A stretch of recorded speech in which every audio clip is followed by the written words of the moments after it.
बच्चों, आज के इस वीडियो में सभी का स्वागत है। और आज हम लोग कक्षा 6 की हिंदी की पुस्तक बसंत भाग 1 का 15वां पाठ नौकर, जिसका कि हम लोगों ने प्रश्न अभ्यास में दिए गए कुछ प्रश्नों को किया था, और अभी जो है हम लोग उसका शेष प्रश्न पूरा करेंगे। तो निबंध से आगे शीर्षक के अंतर्गत पहला प्रश्न दिया हुआ था कि गांधी जी इतना पैदल क्यों चलते थे, पैदल चलने से क्या लाभ हैं, लिखो। तो इस प्रश्न के उत्तर में हम लोग लिखेंगे। तो सबसे पहले इसके लिए शीर्षक डालेंगे निबंध से आगे। निबंध से आगे, और इसका उत्तर 1 यहाँ पे पहला प्रश्न का उत्तर कि गांधी जी अपने शरीर को स्वस्थ रखने के लिए पैदल चलते थे। गांधी जी अपने शरीर को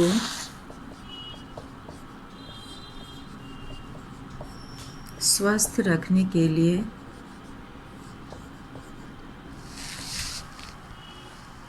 गांधी जी अपने शरीर को स्वस्थ रखने के लिए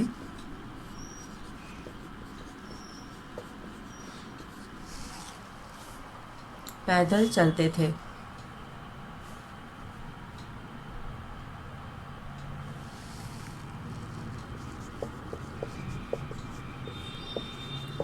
पैदल चलते थे। पैदल चलने से हमारे फेफड़ों के अंदर तक हवा पहुंचती है।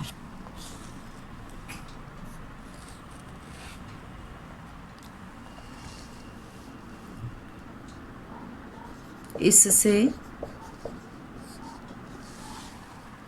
शरीर चुस्त दुरुस्त रहता है।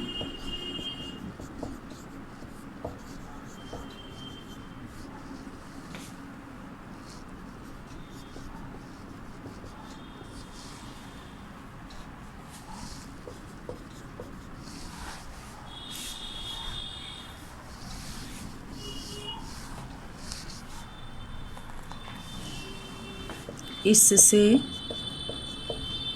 शरीर में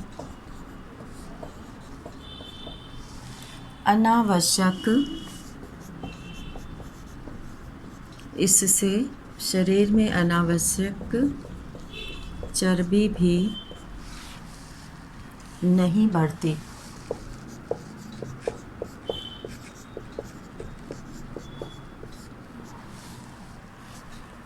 तथा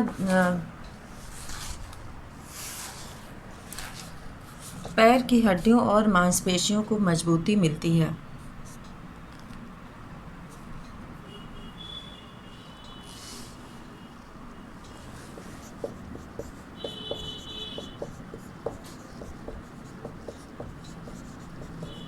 पैर की हड्डियों एवं मांसपेशियों को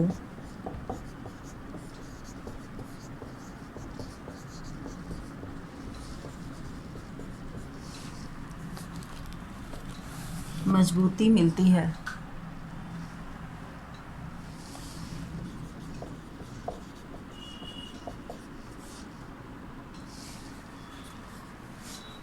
मजबूती मिलती है। और अब इसके बाद हम लोग यहाँ पर दूसरा प्रश्न पढ़ेंगे कि अपने घर के किन्हीं 10 कामों की सूची बनाकर लिखो, और यह भी कि उन कामों को घर के कौन कौन से सदस्य अक्सर करते हैं, मतलब अधिकतर करते हैं। तुम तालिका की सहायता ले सकते हो। तो यहाँ पे एक तालिका के सहायता से सबके घर में हो सकता है अलग अलग काम हो, तो उसको जो है खुद से बनाना है। और उसमें और बनाने के बाद यह देखो कि कौन सबसे ज़्यादा काम करता है और कौन सबसे कम। कामों का बराबर बंटवारा हो सके, इसके लिए तुम क्या कर सकते हो, सोच कर कक्षा में बताओ। तो इससे जो है ये पता चल जाएगा कि कौन अधिक काम कर रहा है और कौन कम काम कर रहा है। तो इसे स्वयं करेंगे छात्र। और अब अनुमान और कल्पना का प्रश्न है यहाँ पर कि गांधी जी अपने साथियों की ज़रूरत के मुताबिक हर काम कर देते थे, लेकिन उनका खुद का काम कोई और करे ये उन्हें पसंद नहीं था। क्यों? सोचो और अपनी कक्षा में सुनाओ। तो गांधी जी को क्यों नहीं पसंद था अपना काम करना? क्योंकि वे जो है कहते थे कि सेवा लेने का अधिकार जो है वो केवल बीमार, बूढ़े और बच्चे होते हैं, जिनको कि सेवा की आवश्यकता होती है, और स्वस्थ व्यक्ति को सेवा की आवश्यकता नहीं होती है। इसलिए वे अपना काम दूसरों से नहीं करवाते थे, और उनका सोचना था कि हमें अपना काम स्वयं करना चाहिए, तभी आत्मनिर्भरता आती है। तो ये था अनुमान और कल्पना का पहला प्रश्न। तो इसमें जो है अपनी कक्षा में सुनाना है, तो इसे लिखना नहीं है कॉपी में। और अब हम लोग आगे बढ़ते हैं। दूसरा प्रश्न अनुमान और कल्पना का। यहाँ पर अनुमान और कल्पना।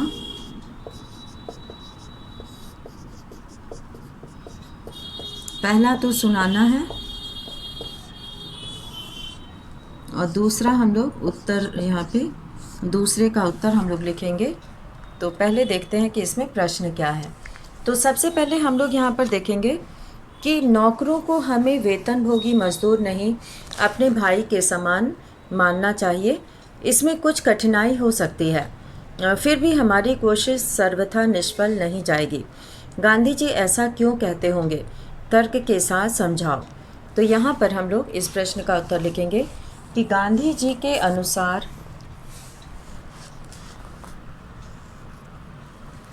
नौकरों को हमें, गांधी जी के अनुसार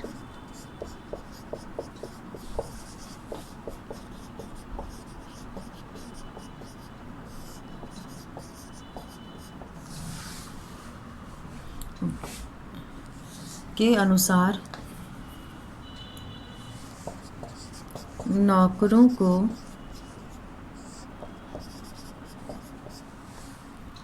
हमें वेतनभोगी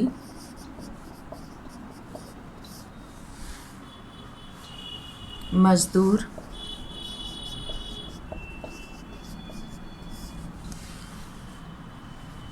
नहीं,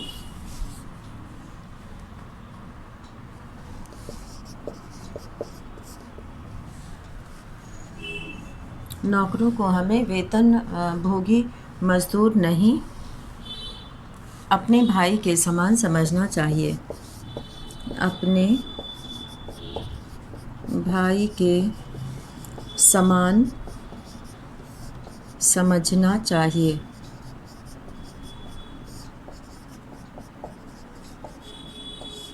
अपने भाई के समान समझना चाहिए। गांधी जी ऐसा इसलिए कहते थे, गांधी जी मानते थे कि वे भी हमारे परिवार के अंग हैं।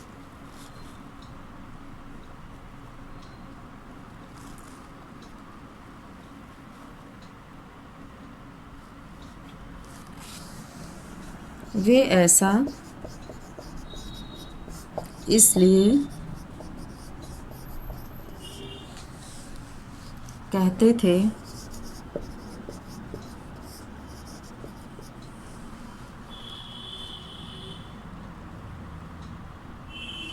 वे ऐसा इसलिए कहते होंगे, वे ऐसा इसलिए कहते होंगे क्योंकि इससे नौकर, क्योंकि इससे नौकर अपने आप को हीन नहीं समझेंगे, अपने आप को हीन नहीं समझेंगे, अपने आप को छोटा नहीं समझेंगे।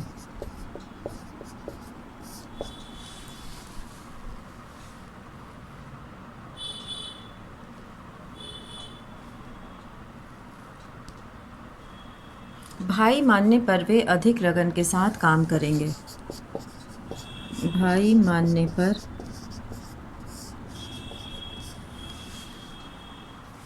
वे अधिक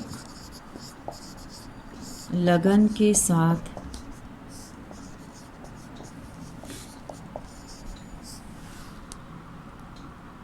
काम करेंगे।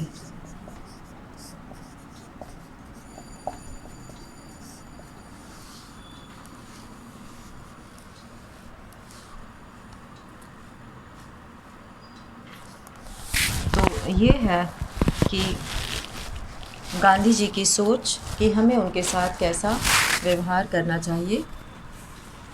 अब है यहाँ पे तीसरा प्रश्न, अनुमान और कल्पना का तीसरा प्रश्न है कि गांधी जी की कही लिखी बातें लगभग 100 से अधिक किताबों में दर्ज हैं।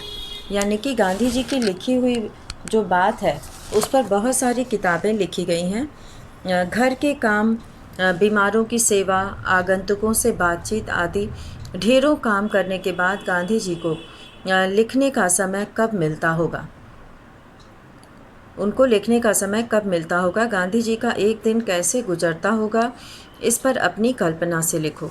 तो यहाँ पर पाठ के आधार पर बच्चे ये कल्पना कर सकते हैं कि गांधी जी का एक दिन कैसे गुजरता होगा, और इस तरह से वे अपनी कल्पना से इनके बारे में 4-5 वाक्य में लिखेंगे कि वो सुबह से उठकर क्या क्या काम करते होंगे और रात में जो है वो किस तरह से उनका पूरा दिन गुजरता होगा। तो इसमें स्वयं से करना है, तो अपनी कल्पना से इसमें लिखना है। और प्रश्न 4 है कि पाठ में बताया गया है कि गांधी जी और उनके साथी आश्रम में रहते थे। घर और स्कूल के छात्रावास से गांधी जी का आश्रम किस तरह अलग था, कुछ वाक्यों में लिखो। तो यहाँ पर जो है छात्रावास और गांधी जी के आश्रम में बहुत फ़र्क होता है, बहुत अंतर होता है। तो यहाँ पे कुछ हम लोग लिखेंगे। तो इसमें हम लोग सबसे पहले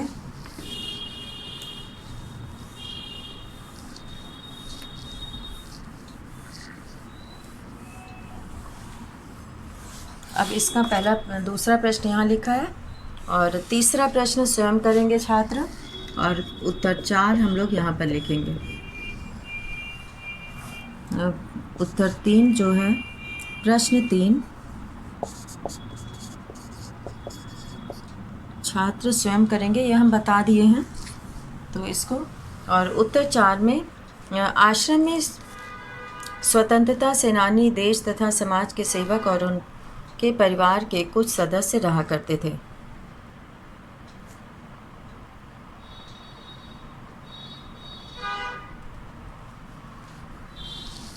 आश्रम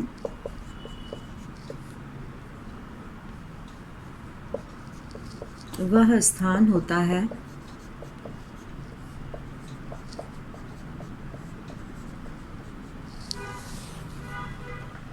जहाँ घर गृहस्थी की चिंताएं छोड़कर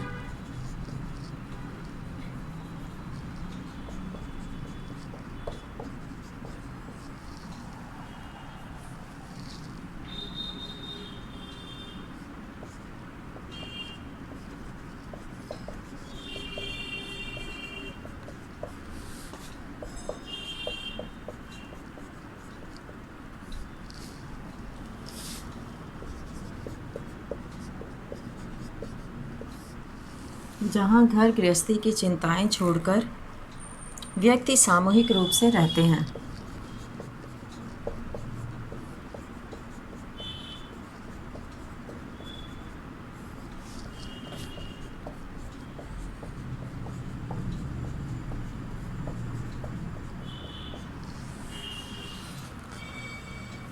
आश्रम में ही उनका जीवन यापन था।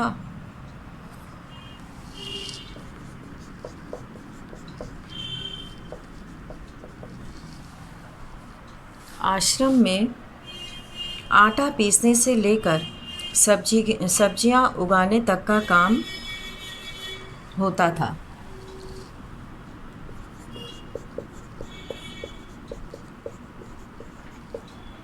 आटा पीसने से लेकर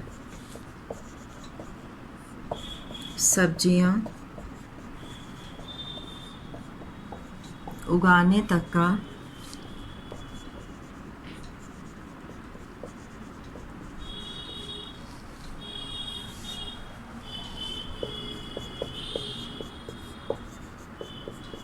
होता था।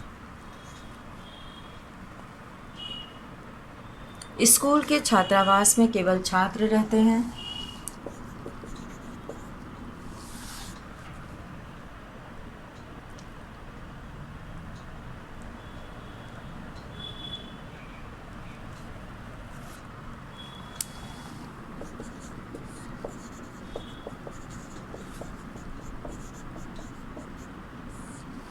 स्कूल के छात्रावास में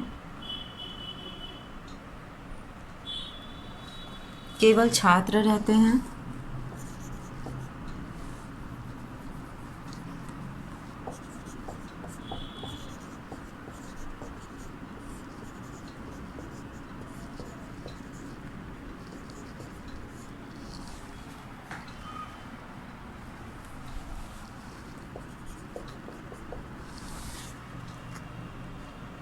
वहीं रहकर अध्ययन करते हैं।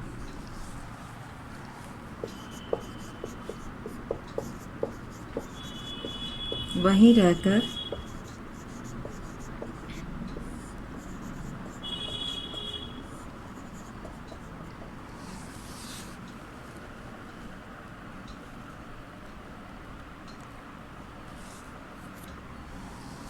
उन्हें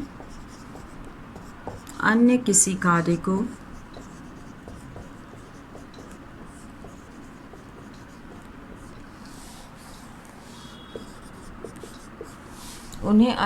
कार्य को करने की चिंता नहीं होती।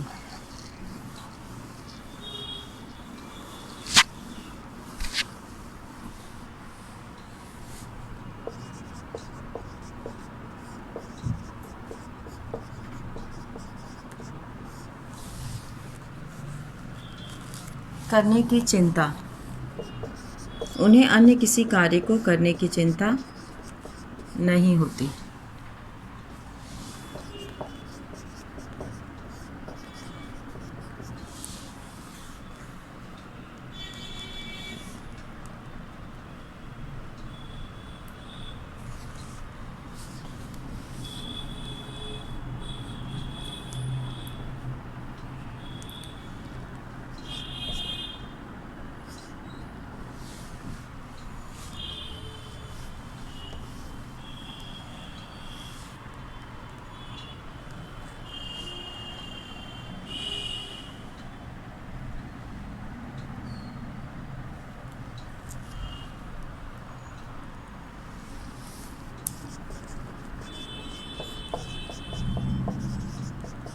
गांधी जी के आश्रम में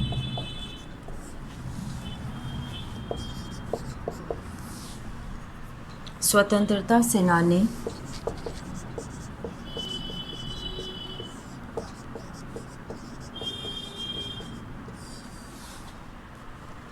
देश तथा समाज के समाज सेवक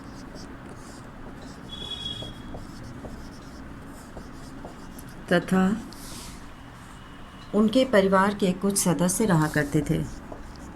उनके परिवार के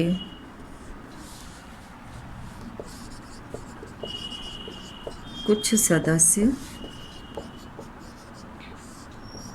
रहा करते थे।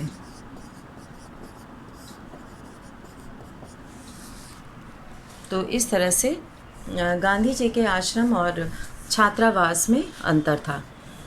पांचवा प्रश्न है कि ऐसे कामों की सूची बनाओ जिन्हें तुम हर रोज़ खुद कर सकते हो। तो ऐसे सभी काम की सूची बच्चे खुद से बनाएंगे जिसे वो रोज़ कर सकते हैं। और अब हम लोग करेंगे भाषा की बात। और भाषा की बात में पहला प्रश्न दिया हुआ है कि पिसाई संज्ञा है। पीसना शब्द से ना निकाल देने पर पीस धातु रह जाती है और पीस धातु से आई प्रत्यय जोड़ने पर पिसाई शब्द बनता है। किसी किसी क्रिया में प्रत्यय जोड़कर उसे संज्ञा बनाने के बाद उसके रूप में बदलाव आ जाता है। जैसे ढोना से ढुलाई, बोना से बुआई, तो पीस से पिसाई। तो मूल शब्द के अंत में जुड़कर नया शब्द बनाने वाले शब्दांश को प्रत्यय कहते हैं। तो जो अंत में जोड़ते हैं उन्हें प्रत्यय कहते हैं और जो शुरू में जोड़ते हैं उन्हें उपसर्ग कहते हैं। तो यहाँ पर कुछ दिया हुआ है, संज्ञाएं दी गई हैं और ये किन क्रियाओं से बनी है ये बताना है। तो यहाँ पे हम लोग भाषा की बात का करेंगे प्रश्न, और ये प्रश्न सभी जो है बच्चे इसे स्वयं से भी लिख सकते हैं और इससे भी देख के लिख सकते हैं।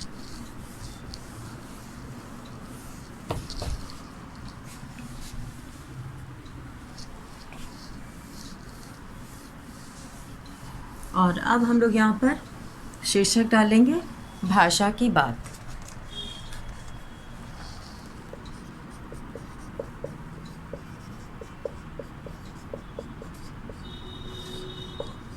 उत्तर 1 है यहाँ पर रोपाई रोपना, रोपाई रोपना। इसके बाद है सिंचाई सींचना, सिंचाई सींचना। कताई काटना, कताई काटना। और कटाई काटना, कटाई काटना। और फिर है इसके आगे सिलाई और रंगाई, सिलाई, सिलाई का हो जाएगा सिलना। रंगाई, रंगाई का हो जाएगा रंगना।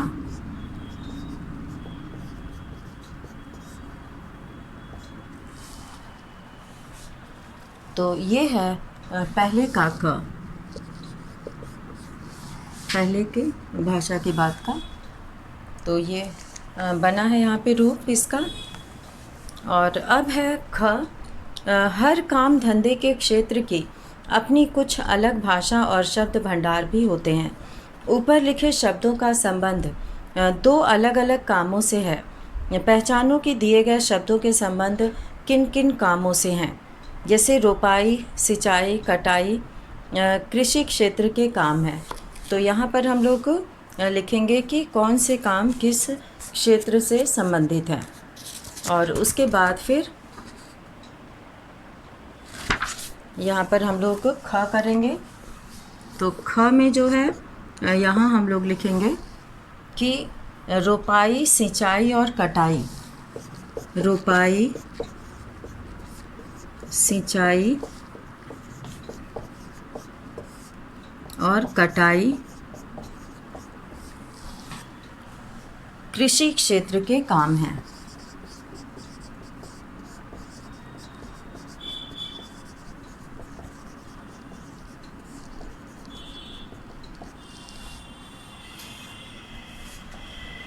और दूसरा है कताई, सिलाई, रंगाई, कताई, सिलाई, रंगाई वस्त्र निर्माण क्षेत्र के काम हैं।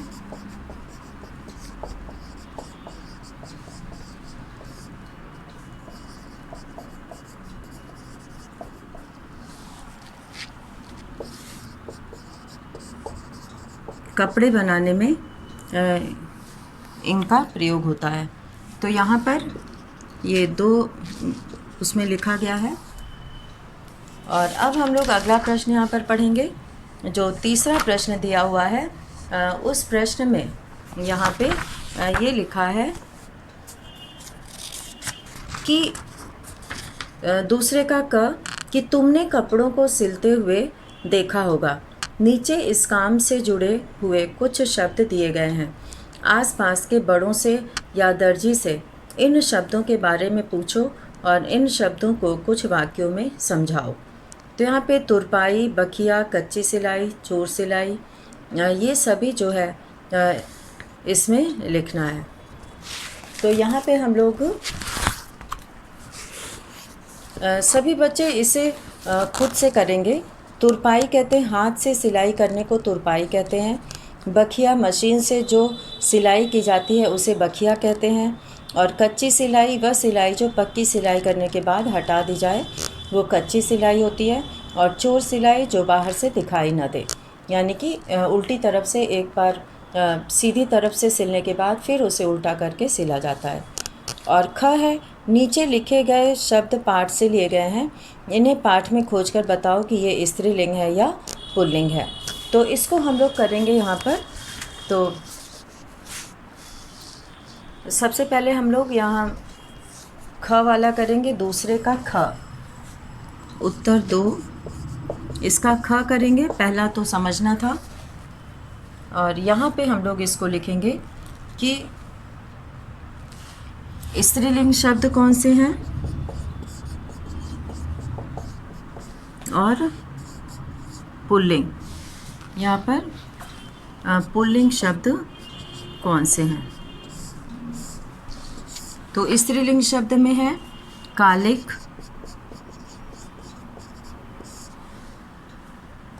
भराई, सेवा, चक्की,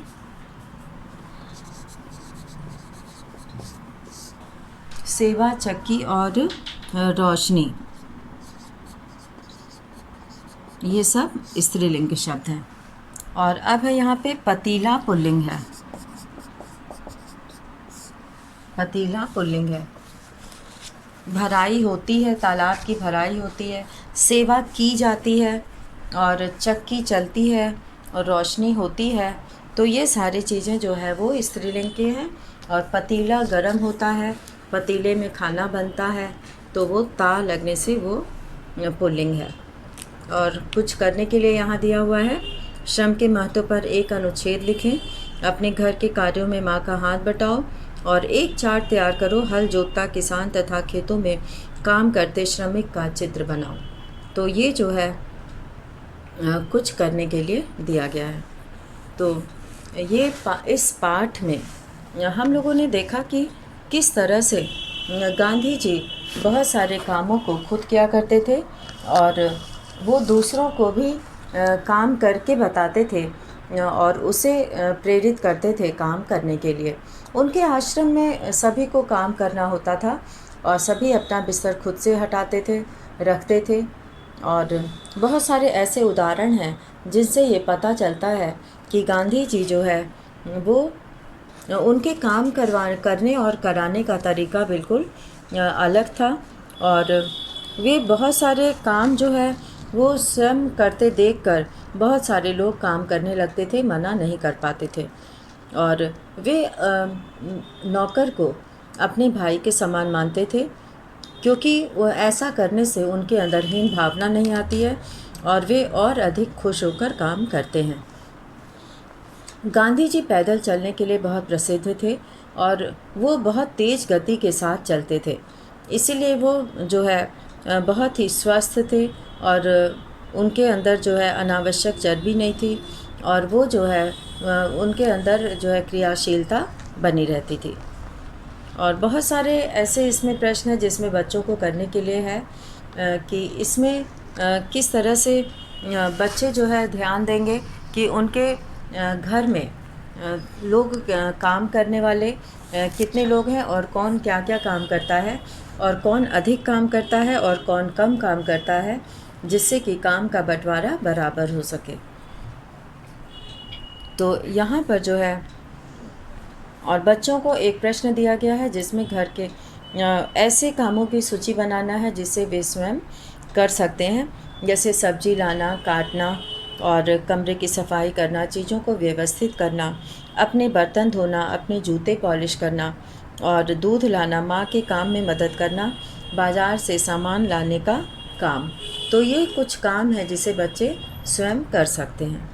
तो ये इस पाठ के माध्यम से बहुत सारी चीज़ें सीखने को मिली गांधी जी के माध्यम से कि वो इतने महान व्यक्ति होने के बाद भी वो कितना सारा काम करना जानते थे और बहुत से काम जो दूसरे लोग कर सकते थे लेकिन वे उसे स्वयं करते थे।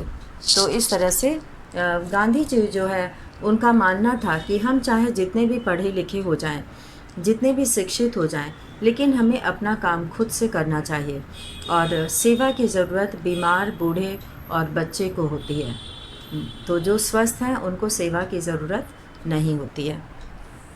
तो इस तरह से हम लोगों ने इस पाठ में बहुत सारी अच्छी बातों को जाना, समझा। तो इसी के साथ आज का वीडियो यहीं समाप्त करते हैं। धन्यवाद।